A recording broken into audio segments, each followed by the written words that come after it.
오늘 이 시간에도 7월 보혈의 달 우리가 주제에 맞추어서 오늘 보혈에 대한 말씀을 우리 함께 나누고, 오늘 단순히 이론, 신학, 교리가 아닌 우리의 삶에 주님의 거룩한 보혈의 은총이 실제적으로 임하고 그런 은혜를 경험하고 고백하며 간증하는 그런 기회가 되기를 주의 이름으로 축복합니다. 사도 바울은 비록 감옥에 갇혀 있는데 오늘 찬송을 하고 있어요. 그 찬송하는 이유를 그는 모든 하늘에 속한 신령한 복을 주셨기 때문이라고 말하면서, 그 하늘에 속한 신령한 복은 그의 피로 말미암아 이루어졌다고 말합니다. 그의 피, 그게 누구의 피요? 예수 그리스도의 피요. 그래서 오늘 예수님의 피로 말미암아 하늘에 속한 신령한 복이 임했음을 말하고 있으니, 예수님의 피는 곧 신비에 속함을 볼 수 있습니다. 그래서 오늘 예수 그리스도의 거룩한 보혈의 신비라고 하는 이런 주제를 우리 함께 나누겠습니다. 지난주에는 보혈의 능력, 피의 능력에 대한 말씀을 나누는데, 오늘은 피의 신비에 대한, 근데 누구의 피요? 그의 피, 예수 그리스도의 피의 신비함을 함께 나누겠습니다. 그래서 우리 모든 성도들은 나의 죄를 씻기는 예수의 피밖에 없네, 찬양을 늘 하는 거예요. 그 찬양을 왜 그렇게 많이 불러요? 왜 그렇게 많이 고백을 해요? 예수의 피밖에 없기 때문에, 그렇게 존귀하기 때문에, 신비하며 능력과 권세요 은총의 수단이기 때문에 그렇습니다. 그래서 오늘 이 시간에는 그의 피로 말미암아, 이런 제목으로 말씀을 우리 함께 나누도록 하겠습니다. 3절에 초반에 찬송하리로다 그러죠. 찬송을 하겠대요. 사도 바울은 에베소 교인들에게 나는 찬송한다 그래요. 찬송을 내가 하나님께 드린다. 왜 그가 찬송을 할까요? 그는 지금 감옥에 갇혀 있어요. 아니, 감옥에 갇혔다는 말이 없는데 왜 감옥에 갇혔다고 그럴까? 이 에베소서는 옥중서신이죠. 이 옥중서신은 뭐예요? 옥에, 감옥에 갇힌 상태에서 기록돼 보내준 하나님의 말씀이기 때문에, 그래서 오늘 에베소 1장부터 6장까지는 전부 감옥에 갇힌 상태에서 편지로 초대 에베소 교회 성도들에게 주셨던 말씀이 되겠습니다. 그런데 감옥에 갇혔는데 뭐 찬송할 일이 있었을까?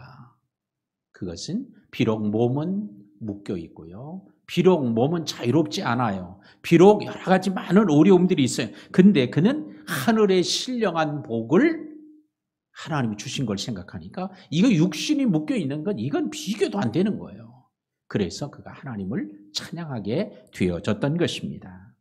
오늘도 우리의 삶에서, 오늘 우리의 삶이 어렵고 힘들고 이런 것만 생각하면 찬송 안 나오죠. 그런데 그 이면에 하나님이 더 크고 놀라운 하나님의 축복이 있음을 우리가 깨닫게 될 때, 이런 은혜를 준비하려고 그렇구나, 이런 축복이 있구나 하면 왜요?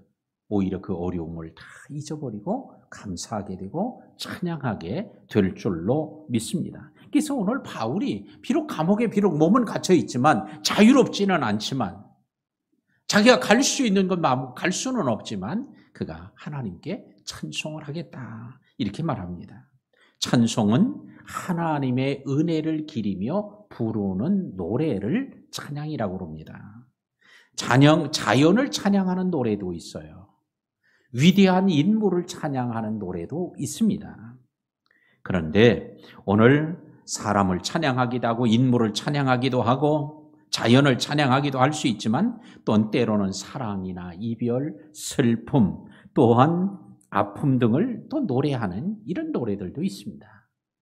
자연에 주 하나님 지으신 모든 세계, 자연을 보고 큰 놀라운 자연을 보고 찬양하죠. 많은 사람들이 미국의 그 그랜드 캐년에 가면요, 대부분 부르는 찬양이 뭐냐? 주 하나님 지으신 모든 세계. 이 찬양을 그 앞에서 불러요. 왜? 그 어마어마한 걸 보고 찬양하지 않을 수 없어요. 그 깊이만 해도 2km가 넘죠. 이 거리만 해도 수십 킬로가 골짜기가 되니까 그걸 보고 찬양을 안 할 수가 없어요. 주 하나님 지으신 모든 세계를 찬양하죠. 그런데 이런 자연을 보고 찬양하고 노래하는 것도 중요하지만, 그 자연을 만드신 위대한 하나님을 더 더 찬양해야 하지 않을까요? 위대한 인물을 찬양할 수 있어요. 근데 그 위대한 사람을 만드신 하나님을 더 찬양해야 되지 않을까요? 오늘 바울이 비록 몸은 묶여있고 자유롭지 않고 매여 있을지라도 하나님이 하늘에 속한 신령한 복을 주신 걸 생각해 보니까 이게 찬양을 안 할 수가 없었던 거예요. 오늘 우리들이 우리의 삶에서 이런 찬양이나 기쁨, 감사를 잊어버린 이유가 우리의 모습만, 환경만 바라보는 것 때문은 아닙니까? 하나님이 더 놀랍고 큰 은혜를 주셨던 것을 잊어버리고 내 지금 현재만 보니까 왜 이럴까? 다른 사람도 이렇지 않은데? 라고 하면서 오히려 불평하고 감사를 잃어버리고 찬양보다는 원망하고 있지는 않을까요? 그래서 성경은 시편 150편의 마지막 결론으로 말합니다. 호흡이 있는 자마다 여호와를 찬양할지어다. 호흡이 있는 사람, 하나님을 찬양해야 될 줄로 믿습니다. 특별히 호흡이 있을 때에 하나님을 찬양할 수 있기를 바랍니다. 어떤 분의 글을 읽으니까요. 이런 글을 읽었어요. 찬양할 수 있을 때 좀 찬양하세요. 그런 글이에요. 자기는 찬양을 못한다는 거예요. 왜? 성대 수술을 해가지고 암을 떼내진 않지만 그러나 이게 목소리가 안 나오는 거예요. 이제는 찬양하고 싶어도 찬양이 안 나오는 거야. 그래서 찬양할 수 있을 때 찬양을 하십시오. 라고 하는 글을 읽은 적이 있습니다. 자, 그러면 저는 그분을 제가 직접 만난다면 이렇게 얘기해 주고 싶어요. 찬양할 수 없다고 낙심하지 마세요. 찬양은 꼭 목소리만 하는 게 아닙니다. 예, 클라리넷을 배워서 하든지, 짝짝이를 하고 흔들어서 하든지, 얼마든지 우리가 악기로 찬양할 수 있죠. 음칠해서 찬양 못하는 게 아니에요. 음치여도 피아노를 치니까 피아노 소리는 음치 소리가 안 나고, 나팔을 불면 나팔 소리가 안 나는 거예요. 그러니까 목소리로만이 아니라 여러 가지로 우리는 찬양할 수 있을 거예요. 우리는 목소리로 찬양할 수 있을 때 찬양하면 좋고, 그걸 못한다고 해도 또 다른 방법으로 하나님을 찬양할 수 있다고 하면 하나님께서는 기쁘게 영광스럽게 받으실 줄로 믿습니다. 그래서 오늘 여러분들이 오늘 그렇게 좀 찬양했으면 좋겠어요. 요즘에 제가 이제 사무실에서 또 이제 그 색소폰을 가지고 덜렁이고 올라와서 조금 하거든요. 내 교육자들은 좀 미안한 마음이 있어요. 왜? 좀 멋지게 세계적인 색소포니스트처럼 불면 그러면 교육자들도 슬며시 들어와 앉아가지고 감상을 할 거예요. 근데 이게 맨날 빽빽거리니까 이게 보통 듣기 힘들지 않을까 이런 생각을 합니다. 근데 저는 찬양을 잘 못하니까 그래도 어떻게든지 하나님을 좀 찬양했으면 좋겠다는 마음이 요즘에 또 근래 좀 들어서 이제 또 좀 가지고 더운데도 들러머지고 올라와서 이제 조금씩 이제 불고 그러는데, 자, 우리는 찬양은 꼭 목소리만이 아니다. 오늘도 그 무엇을 몸으로도 찬양할 수 있고요, 목소리로도 찬양할 수 있고요, 또한 악기로도 찬양할 수 있고요, 얼마든지 우리 할 수 있다. 그래서 오늘 악기를 배우시는 분은 피아노 배워서 찬양하라고 하고 싶은 생각은 없어요. 왜? 저건 하루 이틀에 되는 게 아니에요. 몇 년에 되는 게 아니에요. 그렇기 때문에 그거 배우다가는 금방 천국 다 갈 분들이 많을 것 같으니까 그러니까 빨리 할 수 있는 거예요. 하모니카를 한 2, 3일 배우면 할 수 있는 하모니카를 하든지, 하다못해 기타를 몇 달 배워서 기타를 하시든지, 그러면 잘하지 못하더라도 띵동띵동 하면서 그래도 찬양이 나올 수 있어요. 하다 못하면 심벌절에도 흔들면서 하든지.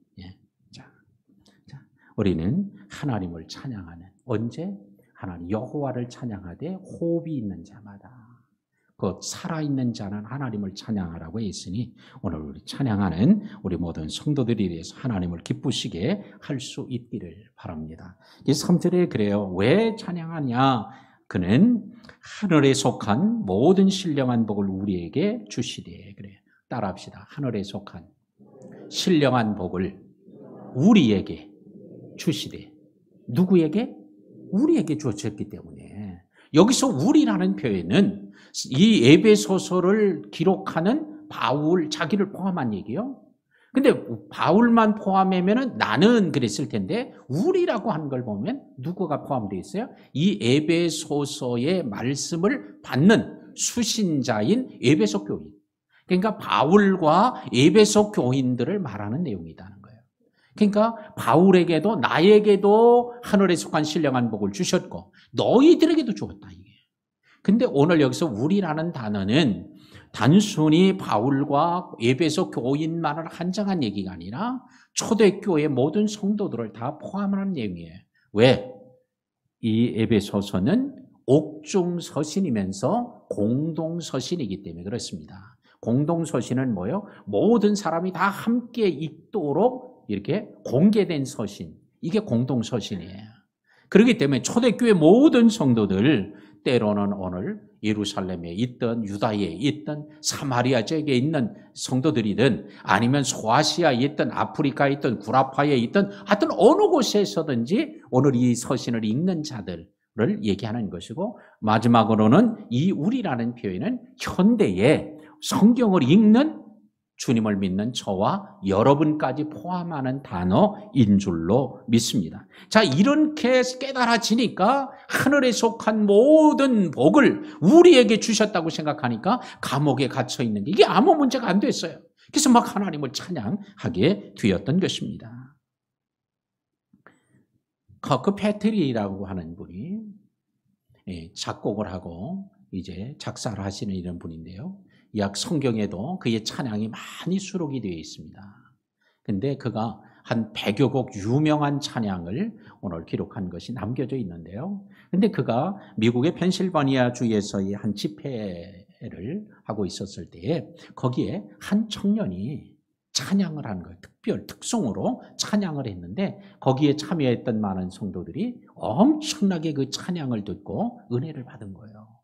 그래서 커크 패트릭이 그를 찾아가서 어떻게 이렇게 많은 성도들에게 은혜를 끼칠 수 있었느냐고 그러면서 칭찬하면서 그래서 좀 믿음은 가지고 있냐고 했더니 난 안 믿어요 그러는 거예요.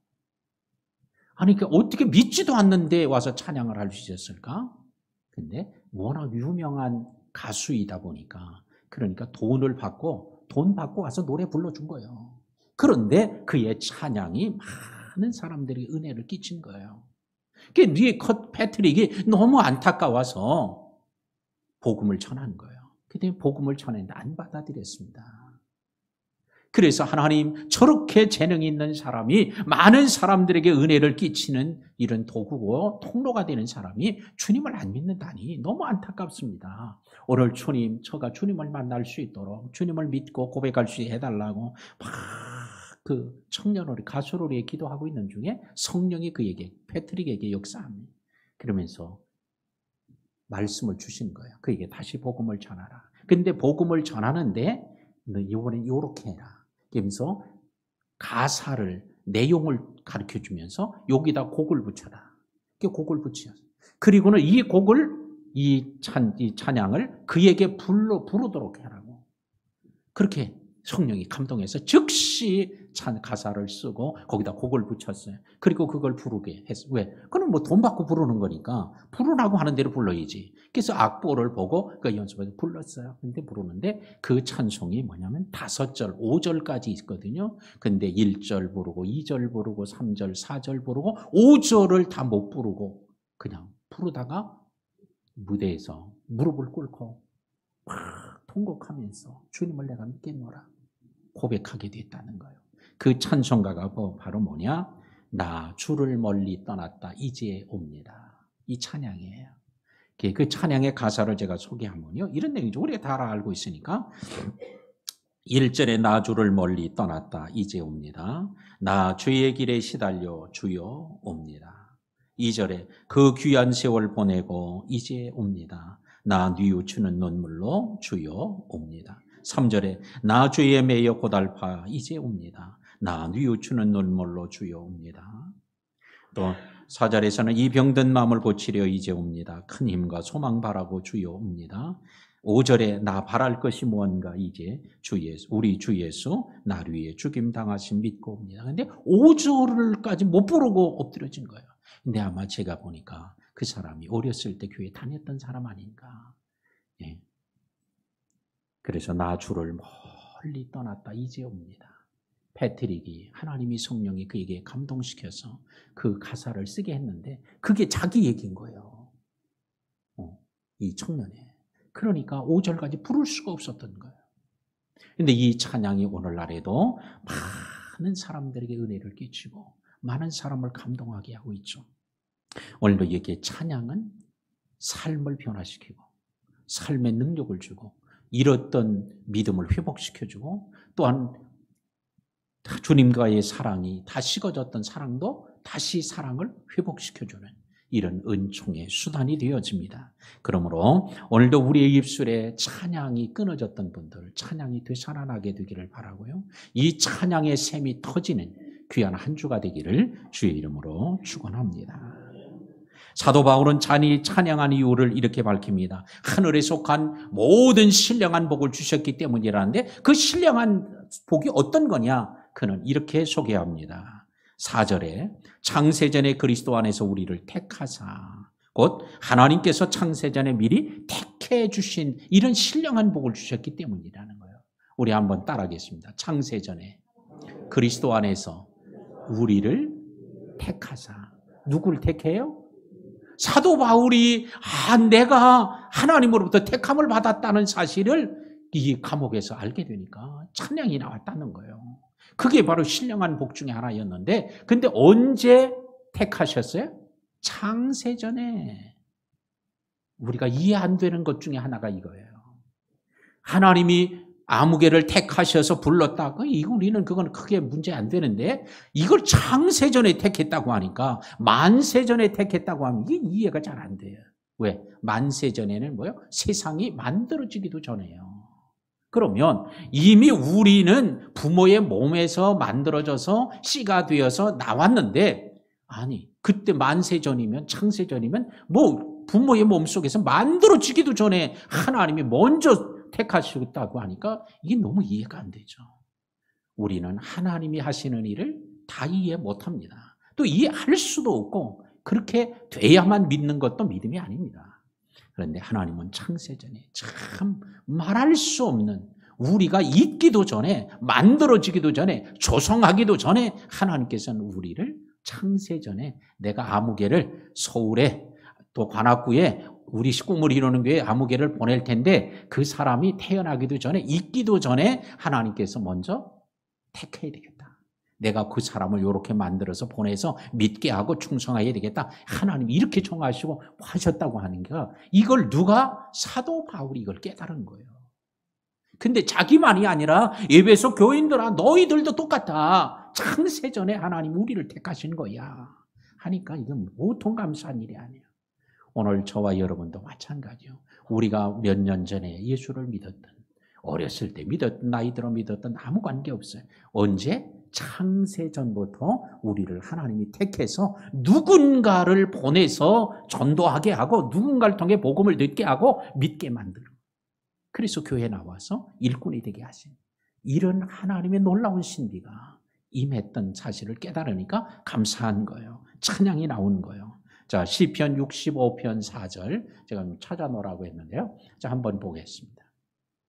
같이 한번 읽어볼까요? 시작. 주께서 택하시고 가까이 오게 하사 주의 뜰에 살게 하신 사람은 복이 있나이다.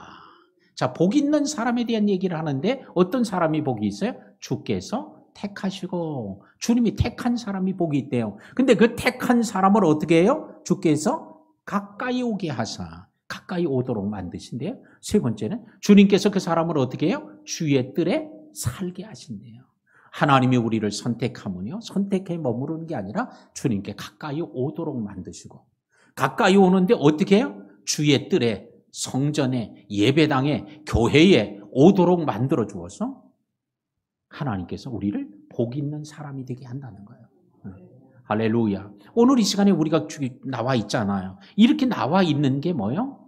복 있는 사람인데 이건 그 전에 하나님 우리를 택하고 가까이 오도록 주님께서 막 우리의 마음을 끌어당기시는 거예요. 가고 싶은 마음이 들도록 주님이 가까이 오게 만드시고요. 오늘도 주님과 더 가까워지게 되기를 바랍니다.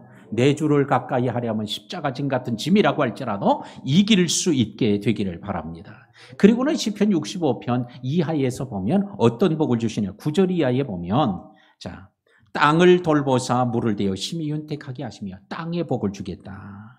강에 물이 가득하게 하시고 강에 물을 더 주시고요. 땅을 예비하시니 그들에게 곡식을 주시는 곡식의 복을 주고요. 10절에 보니까 밭고랑에 물을 넉넉히 대사 그 이랑을 평평하게 하시며 밭고랑과 이랑의 복을 주시고요. 단비로 부드럽게 하시고요. 싹에 복을 주시나이다. 싹에도 복을 주시고요. 한 해를 관을 씌우시며 했으니 오늘 한 해 두 해가 살아가는 날 해마다 복이 되게 하시고요. 길에 기름방울이 떨어지게 하고요. 초장에도 떨어지게 하고요. 작은 산들의 기쁨으로 띠를 띄워주셨고요. 초장에는 양떼가 입혀지고 골짜기는 곡식으로 덮여지게 하고 다 즐거이 외치고 노래하니이다.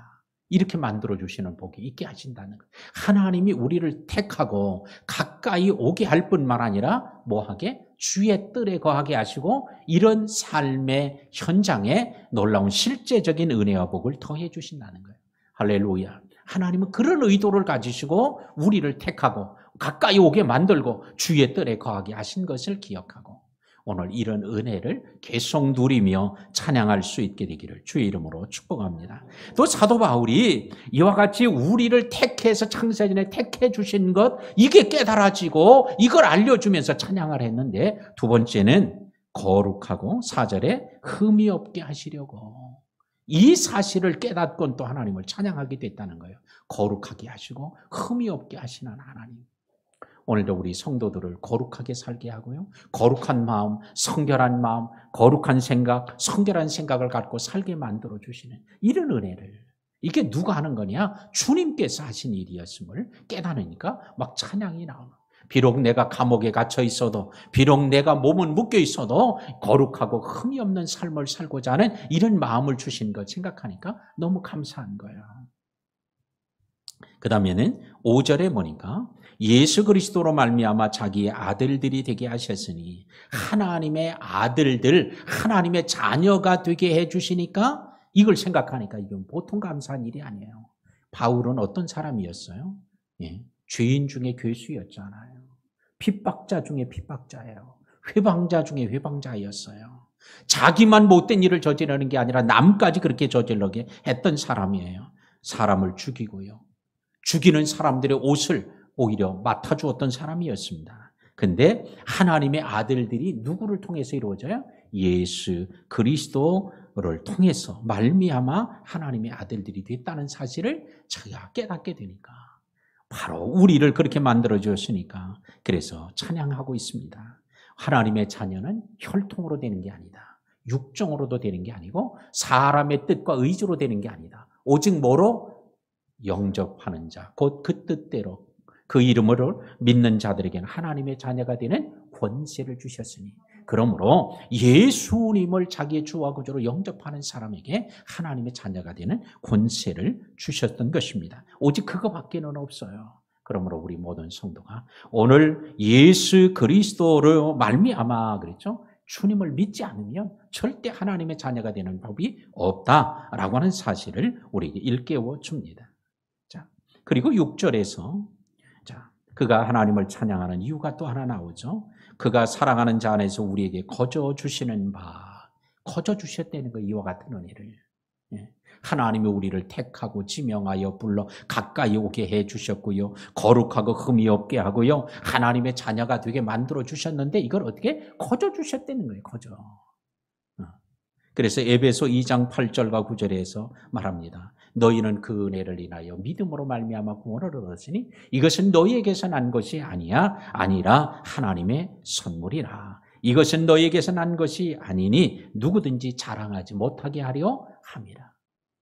거저 주었다는 거예요. 하나님이. 그러니까 이걸 깨달으니까 이 생각이 드니까 하나님 앞에 너무 감사한 거예요. 비록 몸은 매여 있고 자유롭지 못해도 하나님의 은혜가 너무 감사했던 것입니다. 또 7절 보겠습니다. 자, 그가 찬양하게 된 이유를 보죠. 7절에 우리는 그리스도 안에서 그의 은혜의 풍성함을 따라 그의 피로 말미암아 속량 곧 죄 사함을 받았느니라. 오늘 에베소서가 기록되던 당시에 로마 제국에는 약 600만 명가량의 노예가 있었다는 거예요. 아니, 왜 노예가 이렇게 많았을까? 그럴 수 있죠. 로마는 전 세계를 지배하는 그런 초강대국이었죠. 그러니까 전쟁하러 가서 사람을 잡아오면, 포로로 잡아오면 다 노예가 되는 거야. 이거를 전쟁 포로, 전쟁 노예라고 말합니다. 이 전쟁으로 이 많은 전쟁을 하고 사람을 잡아오니까 이게 노예가 되는 거예요. 그러니까 노예는요, 이제는 죽을 때까지 거기서 벗어나지 못하면 죽을 때까지 노예로 살아가게 되어집니다. 그런데 누군가 그 사람을 위해서 몸값을 지불하면 노예에서 자유롭게 되는 거예요. 요셉을 은 20에 팔죠. 그러면 팔려서 노예가 된 거예요. 예수님을 은 30에 팔았어요. 그러니까 자기 마음대로 하겠다고 십자가에 못 박아 죽인 거예요. 이게 사람을 팔고 사죠. 이게 몸값을 이렇게 지불해야 돼. 노예로부터 자유함을 얻는데, 이렇게 몸값을 지불하는 단어가 뭐냐? 오늘 성경에 7절에 나온 속량이라는 단어예요. 속량. 이게 속량이라는 뜻이 뭐냐? 몸값을 지불하다, 몸값을 치르다, 몸값을 내다, 이런 뜻이에요. 그러니까 몸값을 내면 이제 노예였어도 자유케 되는 거예요. 자유인의 신분이 돼요. 노예는 어디에? 이마에다가 불도장, 화인을 맞죠? 이는 아무개 집의 노예라고. 마치 소의 귀에나 소 엉덩이에다가 불도장을 찍는 것처럼, 그렇게 이제 이는 아무개 농장의 소라고, 가축이라고, 이렇게 소유를 표현한 거죠. 그러니까 이거 안 없어지거든요. 없앨 수가 없어요. 근데 몸에는 그런 흔적이 남아 있어도 그들은 자유함을 얻을 수 있으니, 뭘 가지고 있어요? 자유증서예요. 자유인의 증서. 이 사람은 아무 돈을 받고 아무개 노예에서나 이제는 자유인이 되었다는 자유인의 증서를 가지고 있는, 그것이 오늘 그들로 하여금 화인을 맞은 흔적이 있어도 자유롭게 살 수 있게 되었습니다. 그래서 그들은 오늘 노예에서 속량, 몸값을 치르는 사람은 어떻게 돼요? 이 자유인의 증서를 가지고 자유케 되죠. 그래서 그들은 첫 번째로 오늘 속량받은 사람은 신분이 달라지는 거예요. 노예였던 사람이 자유인이라는 신분으로 달라져요. 그들은 생활이 달라져요. 왜? 노예로 사는 사람하고 노예에서 자유인으로 사는 사람은 완전히 다른 거예요. 그들이 생각도 달라지고요, 인생이 달라지는 거예요. 근데 오늘 우리를 어떻게 해요? 그의 피로 말미암아 속량하셨다는 거예요. 돈을 주고 우리를 속량한 게 아니고요. 오늘 예수의 피로 우리를 속량해서 마귀, 죄와 사망의 법에서부터 우리를 완전히 자유케 하시는 이런 은혜를 주셨다는 거예요. 영화의 글래디에이터라고 하는 영화, 베너와와 함께 아주 유명한 영화 있죠. 이 글래디에이터가 뭡니까? 검투사들이죠. 거기에 보면요, 그냥 사람끼리 막 죽기 살기로 싸워요. 때로는 맹수들하고 막 죽기 살기로 싸워요. 왜 그렇게 싸워요? 거기서 이기면 뭘 줘요? 노예에서 자유함을 주는 거예요. 벗어날 수 있게 해준다고 하니까 목숨 걸고 죽기 살기로 싸우는 거야. 그런 아주 피 튀기는 모습들을 아마 영화를 통해 봤는데, 노예에서 자유하게 되는데 여러 가지, 전쟁에 나가서 큰 공을 세우면, 그러면 자유인으로 노예에서 자유케 하기도 하고요. 이렇게 검투사로 나가서 그 콜로세움 광장에서 싸워서 마지막 최종의 승자가 되면 또 자유인이 되게 하기도 하고. 왜? 많은 사람들에게 기쁨, 볼거리를 주었으니까. 이렇게 하기도 하고요. 그런데 오늘 우리 그리스도인들은 뭘로 속량이 됐다? 그의 피로 말미암아. 딴 게 없다는 거예요. 오직 예수의 피입니다. 요한 웨슬리 목사님이 저녁에 길을 가다가 보니까 하늘의 별이 많이 떠 있어서 그 하늘의 별을 세아려 보다가 찬양을 막 하면서 흥얼흥얼하면서 가다가면서 가고 있는데 누가 뒤에서 등을 탁 치더라는 거예요. 깜짝 놀라서 돌아봤더니 손 들어! 그러면서 칼을 들이대는 거예요. 이게 누구요? 강도가 나타난 거예요. 그러니까 손을 드는, 있는 거 다 내놔. 그렇지만 아니 손을 들으라고 해놓고 뭐 어떻게 내놓아? 이제 손을 번쩍 들고 있으니까 자기가 다 뒤진 거예요. 온 몸을. 다 주머니 다 뒤졌는데 아무도 나오는 게 없는 거예요. 자식, 뭐래도 갖고 다녀야지. 허탕쳤다고 기분 나빠가지고 욕을 한 거예요. 그러면서 이제 꺼지라고 발로 엉덩이를 걷어찬 거예요. 그러니 어떻게 하겠어요? 뭐 싸울 수도 없고. 그러니까 또 칼을 들고 있으니까. 그런데 그걸 꺼져 그러고 발로 걷어찼는데 엉덩이를. 근데 벌떡 생각난. 그래서 뒤로 탁 돌아보니 잠깐만요. 그러니까 아니 이게 뭐야? 그냥 가도 현찮은데. 그냥 깜짝 놀라 멈춰 서 있는데 혹시 예수님의 보혈을 아십니까? 아니 갑자기 그런 얘기를 하니까 이게 멍해가지고 가만히 있으니까 예수님의 보혈은요. 당신 같은 강도짓을 하는 사람도 누구든지 다 죄가 용서되고 새로운 사람으로 살아갈 수 있게 만듭니다. 자식 쓸데없는 소리 하고 있느냐? 이러고는 욕을 하고는 이제 헤어졌는데. 근데 3년 뒤에 예배를 마치고 웨슬리 목사님이 그 현관에서 인사를 하는데 어떤 사람이 정장을 입고 인 사람이 신사가 자기 손을 꽉 붙잡고 놓질 않더라는 거예요. 그래가지고는 저를 아십니까? 그러니 보니까 별로 아는 사람이 아니죠. 글쎄요. 이제 대답을 못 하고 있으니까 그가 그래요. 혹시 3년 전에 길 가다가 칼든 강도를 만난 적 있지 않냐고. 그랬더니 생각이 난 거예요. 사실은 그때에 제가 그 사람이었습니다. 근데 목사님이 예수님의 보혈은 모든 죄를 다 용서하고 사람을 새롭게 한다고 그런 말을 쓸데없는 소리를 제가 듣고 들었다고 소리를 지르고 갔는데 집에 갔는데도 그냥 계속 그냥 보혈 그게 머릿속에서 안 떠나가고 막 가슴에서 계속 누가 소리하는 것처럼 그렇게 계속 들려졌다는 거예요. 계속 못 살게 해서 도대체 이 보혈이 도대체 뭐냐. 이렇게 알아보니까 교회에서 그 얘기를 한다고 그래가지고 교회 갔더니 가서 보혈의 은총을 제가 경험했습니다. 은혜를 입었습니다. 그래서 제가 이렇게 믿음을 갖고 그 은혜가 너무 감사해가지고 목사님에게 인사드리려고 왔습니다. 그러면서 손을 그때까지 안 놓고 있다가 손등에다 그냥 키스를 쩍 하더라는 거야. 너무 감사하다고. 자, 오늘 보혈은 실제적으로 우리의 삶을 속량하게 만들어요. 오늘 마귀와 또한 죄의 자녀에 매여있던 것들을 우리를 완전히 끊어서 자유케 만들어요. 죄와 사망의 법에서 자유케 합니다. 오늘 여러분의 기도가 주의 보혈로 가득 차기를 바라고요. 여러분의 입술의 찬양이 보혈로 가득 채워지기를 바랍니다. 그러면 사단은 엎드러질 것이며 하나님의 나라가 더 강력하게 임하는 걸 보게 될 줄로 믿습니다. 자, 복에는 땅의 복이 있고요. 또한 하늘의 복이 있습니다. 복에는 일상적인 복이 있고요. 신령한 복이 있습니다. 근데 그 신령한 하늘의 복은 어떻게? 뭘로 말미암아? 그의 피로 말미암아. 오직 예수의 피로 이루어진다라고 하는 걸 기억하고 오늘 예수님의 피를 찬양하면서 오늘도 우리 찬양 예배 전에 찬양했는데 참 보혈을 지나 너무 제가 좋아하는 찬양 중에 하나인데요. 이런 찬양이 여러분의 신앙 고백 간증이 되기를 주의 이름으로 축원합니다. 하나님